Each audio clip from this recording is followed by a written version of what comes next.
गांव में दो बहनें रहा करती थीं, रीमा और सीमा। साधारण रूप रंग के कारण रीमा का विवाह एक गरीब परिवार में हुआ। वहीं सीमा की सुंदरता पर मोहित होकर एक अमीर व्यक्ति ने उससे विवाह किया। अपनी सुंदरता का घमंड तो सीमा को पहले से ही था, अब उसे दौलत का भी घमंड हो गया। दोनों बहनें आसपास ही रहा करती थीं। एक दिन, रीमा देख, मेरे सोने का हार कितना अच्छा है ना। और तुझे पता है, तुम्हारे खेत के पास वाला जो खेत है वह भी हम ही खरीद रहे हैं। तुमने तो शादी के बाद कुछ भी नहीं खरीदा होगा ना। नहीं सीमा, मुझे इन सब चीज़ों की ज़रूरत ही नहीं पड़ी। हाँ, तुम तो यही कहोगी और कर भी क्या सकती हो। तुम्हारे पति के तो खाने के ठिकाने ही नहीं है, वह तुम्हें क्या खरीद कर देगा। जब भी मौका मिलता रीमा सीमा को उसकी गरीबी के कारण नीचा दिखाने की कोशिश करती। रीमा को बुरा तो लगता, किंतु वह मन महसूस कर रह जाती। एक दिन रीमा अपने पति से बोली, घर पर अन्न का एक दाना भी नहीं है, अब मैं क्या बनाऊं। मैं जमींदार के घर कुछ पैसे उधार मांगने गया था, मगर जमींदार ने मुझे पैसे देने से इनकार कर दिया। मैं सीमा से मदद मांग कर देखती हूँ, शायद वो हमारी कुछ मदद कर दे।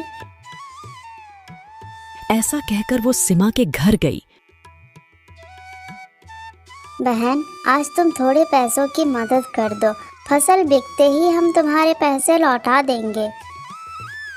तू आज पैसे मांगने आई है, अगर तुमने कल पैसे मांगे होते तो मैं तुम्हें थोड़े बहुत पैसे दे भी देती।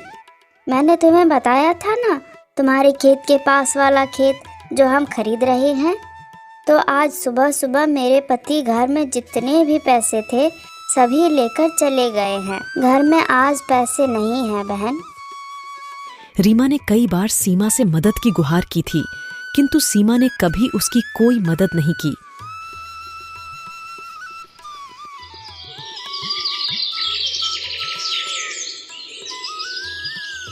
एक दिन रीमा ने सोचा, सीमा ने अभी पैसे देने से इनकार कर दिया, अब मैं क्या करूं। एक काम करती हूँ, मैं मेरे बड़े भैया के घर जाकर उनसे पैसे मांगती हूँ, वह मुझे पैसे देने से मना नहीं करेंगे। ऐसा कहकर वह अपने भाई के घर जाने के लिए निकल पड़ी। रास्ते में उसे एक बूढ़ी अम्मा दिखाई पड़ी जो सिर पर भारी टोकरी लिए जा रही थी। रीमा ने उनसे पूछा, कहाँ जा रही हो अम्मा। गांव तक जा रही हूँ बेटी। मैं भी गांव जा रही हूँ, लाओ अपनी टोकरी मुझे दे दो। नहीं बेटी नहीं, मैं ले जाऊंगी यह टोकरी, तू क्यों तकलीफ उठाती है। अरे अम्मा, लाओ दे दो मुझे टोकरी। रीमा ने बूढ़ी अम्मा के सिर से टोकरी ले ली। दोनों साथ साथ गांव पहुंची। सुनो बेटी, वापस जाते समय मुझसे मिलते हुए जाना। ठीक है अम्मा, मैं चलती हूँ। रीमा बूढ़ी अम्मा के घर टोकरी रखकर अपने भाई के घर पहुंच गई, मगर उस समय भाई घर पर नहीं था।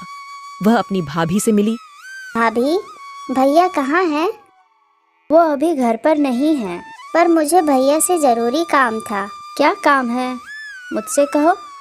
भाभी, मैं क्या बताऊं, अभी हमारे घर के हालात बहुत खराब है।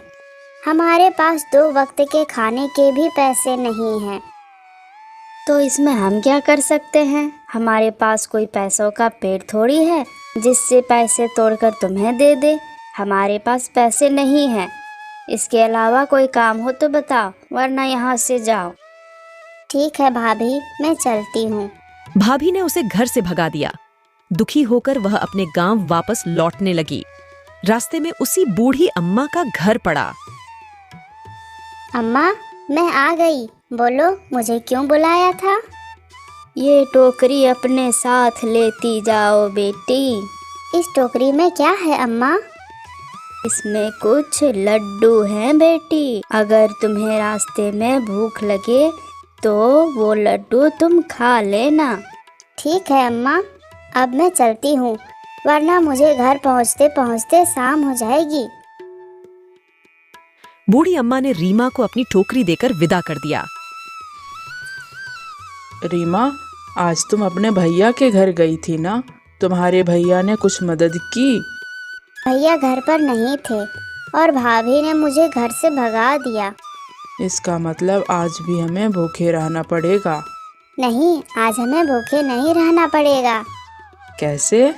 जब मैं घर वापस लौट रही थी तब बूढ़ी अम्मा ने मुझे लड्डू से भरी एक टोकरी दी और बोली कि रास्ते में खा लेना, मगर मैंने वो लड्डू नहीं खाए हैं। जाओ जल्दी से वो लड्डू ले आओ, हम दोनों साथ में खाएंगे। आज मैंने सुबह से कुछ भी नहीं खाया। रुको, मैं अभी लड्डू लेकर आती हूँ।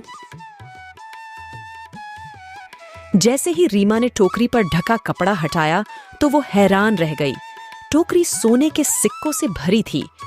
सुनो जी, जरा यहाँ तो आओ। क्या हुआ? ये देखो। इतने सारे सोने के सिक्के? लेकिन अम्मा ने तो कहा था कि इसमें लड्डू है। मुझे तो अपनी आंखों पर विश्वास नहीं हो रहा है। मुझे लगता है कि भगवान ने हमारी सुन ली है।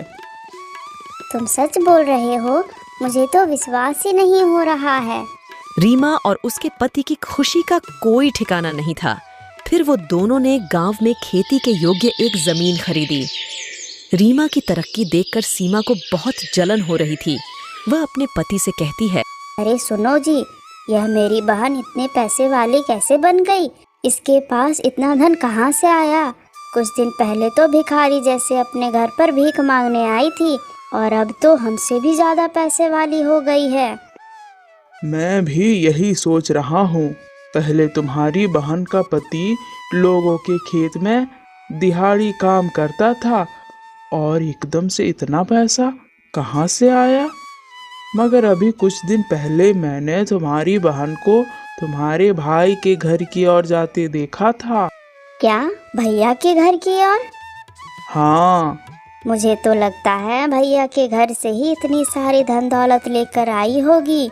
मगर मैं भी तो उनकी बहन हूँ ना। भाई के लिए तो दोनों बहन समान ही होने चाहिए, तो फिर दोनों बहनों को बराबर का हिस्सा देना चाहिए। तुम बिल्कुल ठीक बोल रही हो। भैया की संपत्ति पर जितना उसका अधिकार उतना ही तुम्हारा भी होना चाहिए। मैं कल ही अपने भाई के घर जाऊंगी।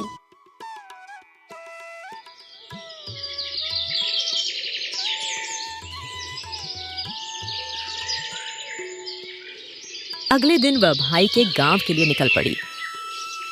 उसे भी रास्ते पर वही बूढ़ी अम्मा दिखाई पड़ती हैं। बेटी, तुम जरा ये टोकरी उठाकर मेरे घर तक पहुंचा दोगी? क्या तुम अपना काम खुद नहीं कर सकती हो?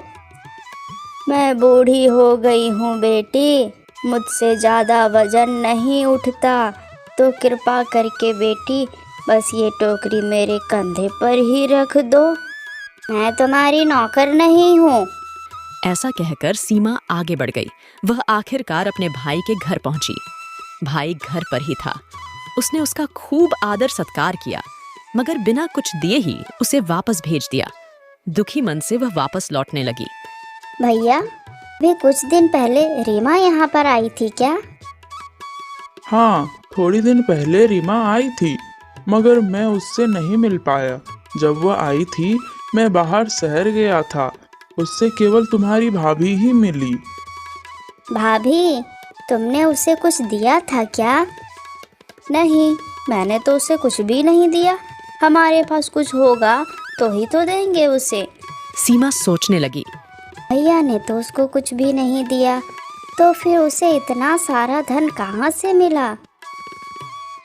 ठीक है भैया, मैं चलती हूँ। थोड़ी दूर जाने के बाद उसे प्यास लगी। वहीं पास में एक झोपड़ी थी। ये झोपड़ी उन्हीं बूढ़ी अम्मा की थी। क्या हुआ बेटी, मेरे घर की तरफ कैसे आना हुआ? मुझे प्यास लगी है, क्या थोड़ा पानी मिल सकता है? क्यों नहीं बेटी, आओ। बूढ़ी अम्मा ने सीमा को पानी पिलाया। मैंने तो आपकी मदद करने से इनकार कर दिया था, तो भी आपने मुझे पानी दिया। तो क्या हुआ बेटी, वो तुम्हारा कर्म था, यह मेरा कर्म है। मैंने तुम्हें इस गांव में पहली बार देखा। इस गांव में किसके घर आई हो? मेरे बड़े भैया इसी गांव में रहते हैं, उनसे ही मिलने आई थी। वो तुम्हारी एक और भी बहन है ना, जो थोड़े दिन पहले तुम्हारे भाई से मिलने आई थी। मगर अम्मा, तुम्हें पता है, जब से मेरी बहन भैया के घर से आई है, तब से उसके पास में खूब धन दौलत हो गई है। उसके पास जितनी भी धन दौलत आई है, वो उसके अच्छे कर्म हैं और अच्छी नीयत के कारण ही उसे प्राप्त हुआ है। मुझे आपकी बात समझ नहीं आ रही है। और मेरी बहन के ऐसे क्या अच्छे कर्म हैं जो उसे इतना सारा धन मिल गया? सब बताती हूँ बेटी। यहाँ पर जितने भी टोकरी रखे हैं, यह कोई साधारण टोकरी नहीं है। यह टोकरी मनुष्य के कर्मों और मनुष्य की अच्छी नीयत के परिणाम देने वाली टोकरी है। सीमा सोचने लगी। जरूर ये टोकरी सोने से भरी होगी, जिससे सीमा को इतना सारा संपत्ति मिला।